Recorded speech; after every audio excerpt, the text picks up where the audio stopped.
Tender বাতিলের দাবি ও বকেয়া বেতন প্রদান সহ একাধিক দাবিতে মঙ্গলবার বিএসএনএল এর অস্থায়ী কর্মীরা কেন্দ্রীয় শ্রম দপ্তর ঘেরাও করে বিক্ষোভে শামিল হয়। এদিন দপ্তরের ভেতরে তৃণমূল শ্রমিক সংগঠনের ব্যানার হাতে নিয়ে বিএসএনএল এর অস্থায়ী কর্মীরা তাদের নানান অভিযোগ নিয়ে স্লোগান তোলে। অস্থায়ী কর্মীদের অভিযোগ, যে দুটি টেন্ডার পাশ করানো হয়েছে তাতে শ্রমিকদের স্বার্থ বিঘ্নিত হবে, ছাঁটাই হবে বহু শ্রমিক, ফলে শ্রমিকদের স্বার্থে অবিলম্বে যেন এই টেন্ডার বাতিল হয়। এই দাবিতেই এদিন বিএসএনএল এর অস্থায়ী কর্মীরা বিক্ষোভে শামিল হয়।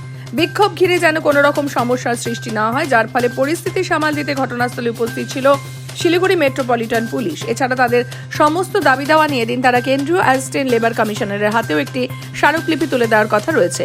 পাশাপাশি তারা আরও জানায়, যদি অবিলম্বে তাদের এই সমস্ত দাবি পূরণ করা না হয় তাহলে পরবর্তীতে তারা আরও বৃহত্তর আন্দোলনে শামিল হবে।